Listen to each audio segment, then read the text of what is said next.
O Brasil ele começa aí a safra de 2025-2026 em um dos cenários mais desafiadores dos últimos anos no mercado de fertilizantes, marcado aí por relações de troca bastante desfavoráveis. Vamos entender os motivos na minha conversa de agora, ao vivo, com o analista de mercado da Stonex, o Tomás Pernias. Tomás, bom dia. Primeiramente, seja bem-vindo aqui com a gente ao canal AgroMais, tudo bem? Olá, Felipe, bom dia, muito obrigado pelo convite. É uma satisfação nossa, viu, recebê-lo por aqui. Obrigado mais uma vez. Bom, ajuda a gente então a entender esse cenário, Tomás. O que significa dizer que as relações de troca estão desfavoráveis? Traduz isso aí para a nossa audiência entender. Felipe, o que acontece é que durante a boa parte do ano de 2025, o que a gente viu foi um cenário bastante desafiador para o produtor brasileiro e também para os importadores de fertilizantes, porque em vários momentos o que a gente observou foi um cenário de oferta apertada e isso manteve os preços dos fertilizantes elevados.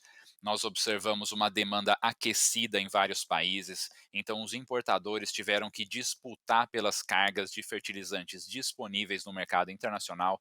E em vários outros momentos, a volatilidade de preços no mercado de fertilizantes, ela também dificultou bastante a tomada de decisão de compra ou de venda no mercado de fertilizantes.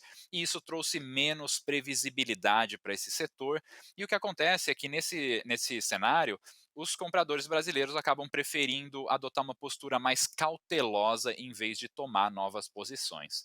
No mercado da ureia, por exemplo, desde o início de 2025 até a primeira semana de novembro, os preços da ureia nos portos brasileiros aumentaram praticamente 24%. Em alguns momentos, esse aumento teve até mais alto nas últimas semanas.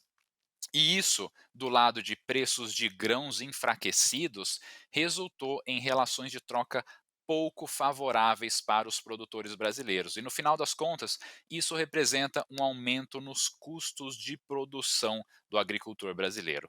No mercado do MAP, por exemplo, que é um fosfatado, esse sim nós tivemos também, sem dúvida, algumas das piores relações de troca dos últimos anos, porque a China restringiu as suas exportações de MAP e de DAP, e a China é uma grande exportadora com uma participação muito grande no mercado internacional. Ao mesmo tempo, no mercado de fosfatados, a Índia teve chuvas de monções que favoreceram as aplicações de fertilizantes, e com uma demanda aquecida na Índia, os estoques de fertilizantes indianos drenaram rapidamente. Então, os importadores da Índia tiveram que se manter ativos comprando fertilizantes no mercado internacional, mesmo nos momentos de alta dos preços. Isso levou, inclusive, o governo indiano a emitir uma instrução para que os importadores indianos tivessem bom senso e negociar fertilizantes até um determinado preço, e então não aceitar mais negociar a partir de um determinado patamar.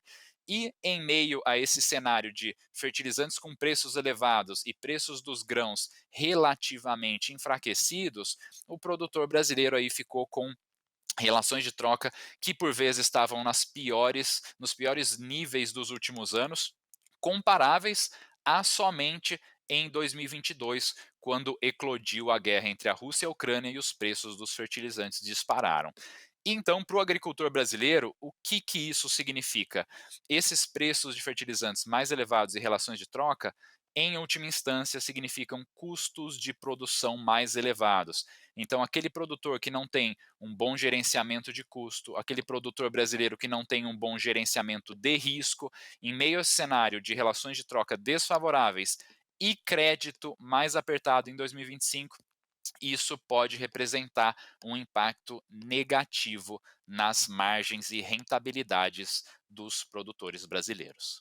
E isso vai ficar claro já, a gente vai conseguir perceber esses reflexos nessa safra que está entrando agora, safra de verão. O pessoal já está entrando com as máquinas aí, né, para o plantio de soja. Isso a gente já vai perceber então para essa safra, esse aumento nos custos.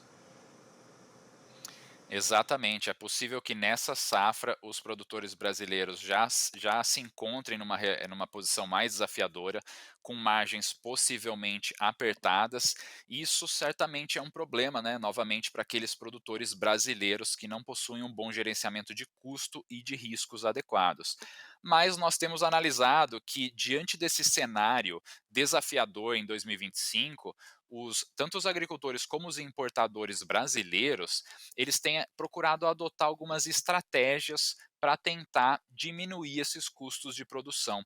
Então, por exemplo, em 2025, uma característica bem marcante desse ano que a gente tem observado nos últimos meses é que, diante de um cenário de preços elevados da ureia, preços elevados do MAP, que são fertilizantes fosfatados e nitrogenados altamente concentrados, certo, em nutrientes, por vezes os importadores brasileiros têm preferido importar e comprar fertilizantes menos concentrados, como é o caso do super simples, como é o caso do sulfato de amônio, como é o caso da matéria-prima NP, que por vezes esses fertilizantes menos concentrados ofereceram um custo-benefício mais atrativo, por vezes ofereceram preços mais convidativos.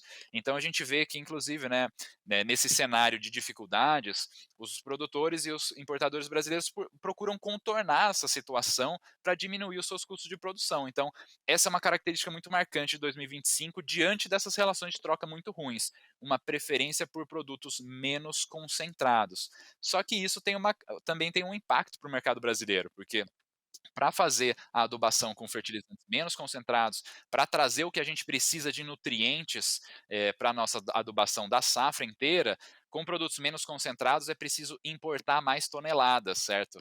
Então é possível que as nossas importações fiquem mais elevadas em 2025, é possível que o nosso consumo em entregas acumuladas totais em 2025 também fique mais elevada, justamente porque a gente está tendo essa preferência de produtos menos concentrados. Então, essa é uma estratégia, uma característica que a gente tem visto em 2025. Bom, e aí pensando daqui para frente, pensando no horizonte, existe algum sinal de alívio de repente aí? Qual a tendência que você imagina para essa relação? Felipe, o que a gente pode pensar é que, historicamente, a sazonalidade de compra de fertilizantes do Brasil, ela tende a ser muito forte no sentido do ímpeto comprador ser muito forte no mercado brasileiro antes da safra, certo? Então, é muito comum que a demanda brasileira aumente nos meses de junho, de julho, de setembro, outubro, nesses meses em que os importadores estão fazendo as suas compras para se preparar para a safra, nesses meses em que os brasileiros estão fazendo estoque para depois poder usar ou revender esses produtos na safra que está se iniciando, nesses meses a demanda costuma se manter bem resiliente. Então, isso pode impactar os preços e mantê-los elevados nessa época do ano de demanda mais elevada. No entanto, em outros anos, também se observou que, da mesma maneira em que a demanda tende a crescer antes da safra, depois existe uma certa tendência de redução do ímpeto comprador brasileiro, e isso pode ser que isso impacte negativamente nos preços de fertilizantes. Agora, claro, cada ano é um ano diferente, é preciso observar se o Brasil vai seguir esse padrão de compra também em 2025, e é preciso também acompanhar o mercado internacional. Outros países e compradores em outros países também fazem decisões até o final do ano. Então, existe certo essa tendência de gradual redução da demanda brasileira, dependendo, claro, de cada produto até o final do ano, mas se isso vai se traduzir efetivamente num alívio nos preços, isso ainda a gente vai ter que analisar nas próximas semanas. Muito bem, olha, eu quero agradecer demais a gentileza de ter conversado com a gente aqui, viu? Importante a gente trazer esse cenário para o nosso telespectador. Uma boa semana para você e em breve a gente volta a conversar em novas oportunidades por aqui, com certeza, viu? Muito feliz de participar, fico sempre à disposição. Valeu, agora então são 11 horas e 41 minutos.